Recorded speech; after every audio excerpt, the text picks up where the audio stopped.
आता आपण पोहोचलोय त्र्यंबकला. हा बघा, गजानन महाराज संस्थान शेगाव श्री क्षेत्र त्र्यंबकेश्वर इथे पोहोचलेलो आहे. आणि या मेन ठिकाणावरच किती खड्डे पडलेले आहेत रस्त्याला. भरपूर असे खड्डे आहेत. आता आपण इथून सरळ जायचंय आपल्याला नाशिकला. हे बघा किती खड्डे आहेत. हे बघा, हे बघा, हे बघा यार, असं वाटतं मी पाळण्यात बसलोय. महालक्ष्मीच्या यात्रेत गेल्यावर पैसे देऊन बसतात, आता आम्ही गाडीत बसलोय तर फुकट मध्ये बसतोय. म्हणून आम्ही महालक्ष्मीच्या यात्रेत पाळण्यात बसत नाही, कारण गाडीमध्ये बसून बसून आम्हाला सवय होऊन गेलाय पाळण्यात बसायची. असं वाटते पावसाळ्यामध्ये खड्डे पडतात ना रस्त्याला, तर ते असं वाटते आम्हाला का पाळण्यातच बसलोय. खड्डे तेवढे असतात. कुठे कुठे रस्ता चांगला असतो तेव्हा असं वाटते आम्हाला की पाळणा थांबलेला आहे. आता रस्ता चांगला आल्यावर असं वाटते पाळणा थांबलेला आहे, म्हणून मग खड्डा आला का परत असं वाटते पाळणा सुरू झाला. ही अवस्था आहे आपल्याकडच्या रस्त्यांची. काय सांगावं, पावसाळा येतो का खड्डे पडतात समजत नाही. खड्डे रस्ता आहे म्हणून पडतात का पाऊस येतो म्हणून खड्डे पडतात. म्हणजे पावसाळा, लोक सांगतात पावसाळा आला म्हणजे पाऊस आला, पण इथे असं आहे आमच्या जीवनामध्ये की पावसाळा आला की खड्डे आले, असं होऊन गेलंय. आणि हे कायमच आहे, एका वर्षाचं तर नाही, दरवर्षीच आहे. आपण आता नाशिक मधलं द्वारकावरनं पुढे आलोय. पुढे आल्यानंतर हे ब्रिजवर ट्रॅफिक लागलेली आहे, कारण या ब्रिजवर काम चालू आहे त्यामुळे ट्रॅफिक आहे. बघूया आता ही ट्रॅफिक आपल्याला कुठपर्यंत भेटते. आणि ही गोदावरी नदी तुम्ही बघू शकता. इथे माझ्या हिशोबाने येणाऱ्या 2 वर्षानंतर कुंभमेळा भरणार आहे. ही टमाटर लावलेली आहे, ती टमाटरची शेती आहे. बघा कशा छान प्रकारे लागवड आहे, आणि एका सरळ रेषेमध्ये सगळ्या झाडांना धाग्याने बांधलेलं आहे. मांडव किती छान प्रकारे केला आहे. त्यानंतर त्याला टमाटर लागलेले तुम्ही बघू शकता, कच्चे आहेत. कदाचित लाल टमाटरचा तोडा झाला असावा, म्हणून आता झाडांवर आपल्याला लाल टमाटर दिसत नाहीये. बघा, आणि पीक ही खूप सुंदर दिसत आहे. फक्त पाऊस झालाय त्याच्यामुळे पावसाचं पाणी बघा जमा झालेलं आहे, परंतु योग्य त्या पद्धतीने निचरा झालेला आहे पाण्याचा. बघा ही टमाटरची शेती, हे बघा टमाटर. रस्त्याने जाता जाता जिथे थांबलो तिथे समोर आल्या त्या म्हणजे मेंढ्या. मेंढ्या हा शेतीला एक जोडधंदा होता, परंतु आता तो जोडधंदा नसून एक प्रमुख व्यवसाय ठरलेला आहे. तुम्ही बघू शकता हा मेंढ्यांचा किती मोठा कळप आहे. एवढा कळप घेऊन चाललेले आहेत. आज त्या मेंढ्यांची किंमत मार्केटमध्ये, बाजारामध्ये किती आहे हे मला सांगण्याची गरज नाहीये. आणि या अशा प्रत्येक गोष्टीची गरज आहे. मेंढी सांगा, बकरी सांगा, कोंबडे सांगा, म्हणजे शेतीला पहिला जो जोडधंदा होता तो आज एक प्रमुख व्यवसाय झालेला आहे. आणि त्या व्यवसायाकडे भरपूर लोक वळत आहेत. आता हे बघा कळप, पुढे भरपूर मेंढ्या गेल्या, आता मागे पण आहेत, त्या मागेपर्यंत आहेत. म्हणजे यांचं जर प्रत्येक मेंढीचं गणित लावलं तर ते कितीच होईल.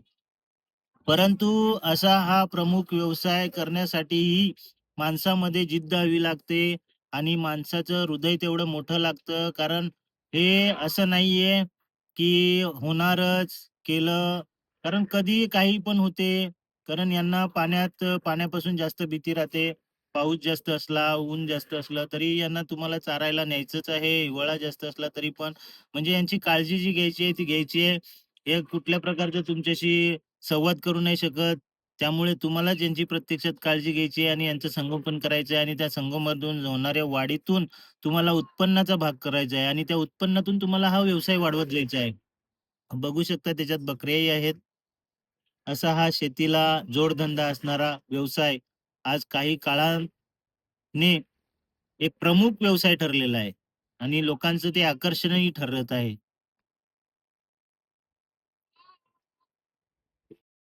मंडळी, ही झाडं कसली आहेत हे तुम्ही अगदी सहज ओळखू शकता, आणि कोणीही ओळखू शकता. परंतु मी तुम्हाला आता अशी झाडं दाखवणार आहे का, ते कसलं झाड आहे ते मला सांगा.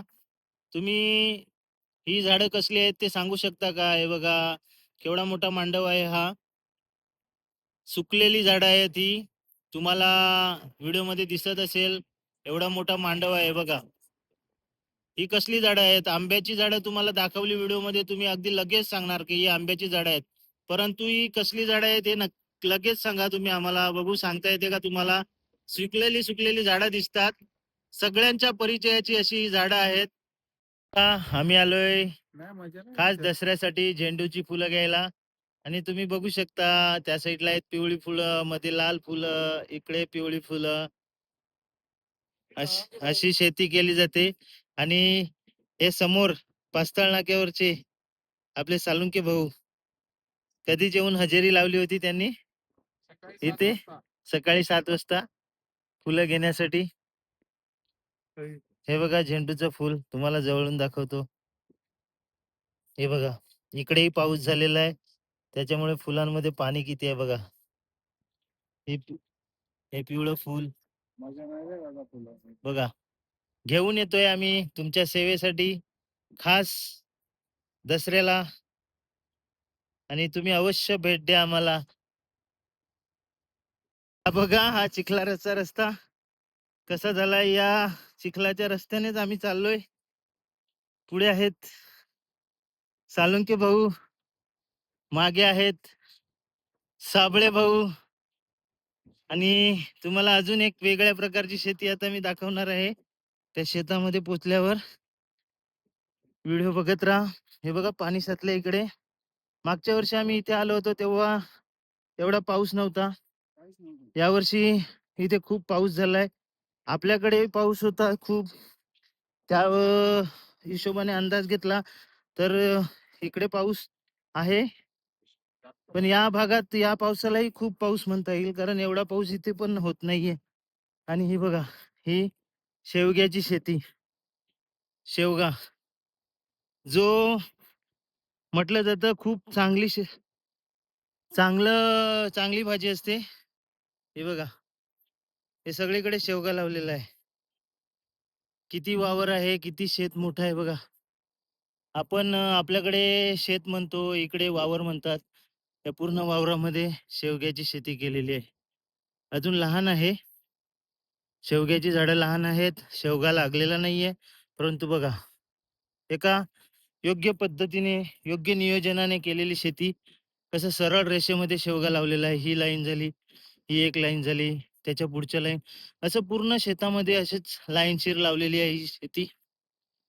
आणि कदाचित ह्या वर्षी नाहीये, पण पुढच्या वर्षी किंवा येणाऱ्या 2-3 महिन्यामध्ये याला शेवगा जरूर लागेल.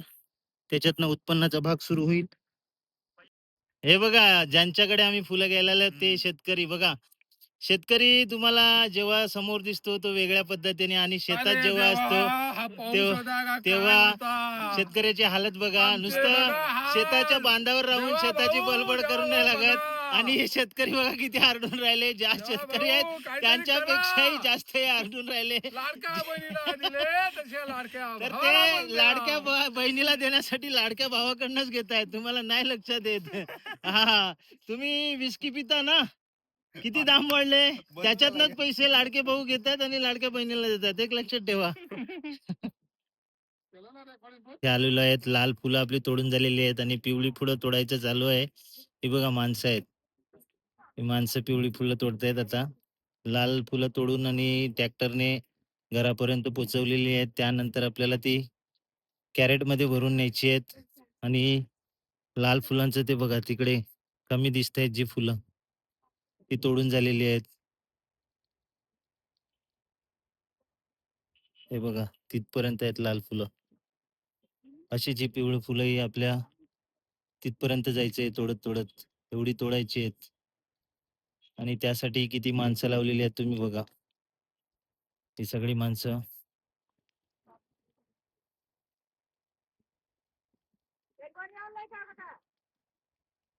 आणि ढगाळ वातावरण.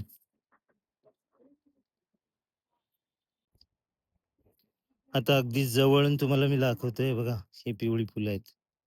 पण ही आता पाऊस झालाय त्याच्यामुळे पाण्याने भरलेली आहेत. हे बघा पाणी. हे बघा ही पिवळी फुलं आहेत. आणि तोडताना या फुलांचा तुम्हाला आवाज येतच असेल. किती जोरजोरात आवाज येतो बघा. फाट, फाट, फाट, फाट, फाट. हे आवाज येतोय ती फुलं तोडतायत म्हणून.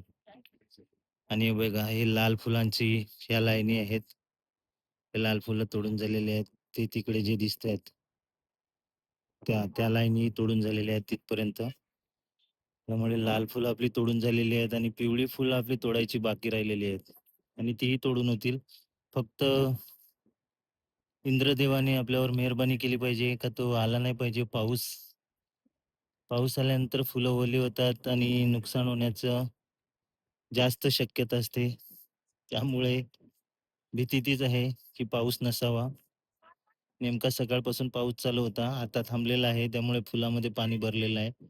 परंतु तरी आपल्याला न्यावीच लागणार. हे बघा हे दुसरं शेत आहे. इथे तोडायची आहेत पिवळी फुलं आणि लाल फुलं. इथे पण तोडायचं चालू आहे फुलं. ही लाल फुलं आपली ही लाल फुलं तोडून झाली आहेत. सकाळपासून एवढी तोडलेली आहेत आणि आता जे ट्रॅक्टर भरून आलं, ते खाली होतंय. बघा कशा पद्धतीने खाली केलं जाते. ही लाल फुलं आहेत सगळे. आता लाल फुलं तोडून झालेली आहेत आणि पिवळी तोडायला सुरुवात केली. बाबा, बाबा खाली करतायत.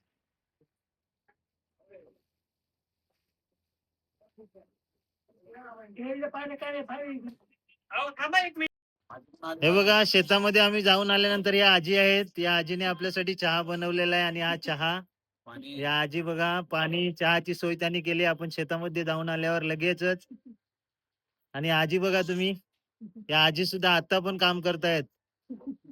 हा आणि हे बघा हे यांना पण दिलाय साबळे भाऊंना चहा आणि तिकडे आहेत साळुंके भाऊ. वर्षाची आजी आहेत म्हणा तरी बघा 70 वर्ष झाल्यात त्यांना बघा तरी पण त्या शेतातली कामं करतात आणि आमच्यासाठी खास चहा घेऊन आल्यात. आजी खूप खूप धन्यवाद तुमचा.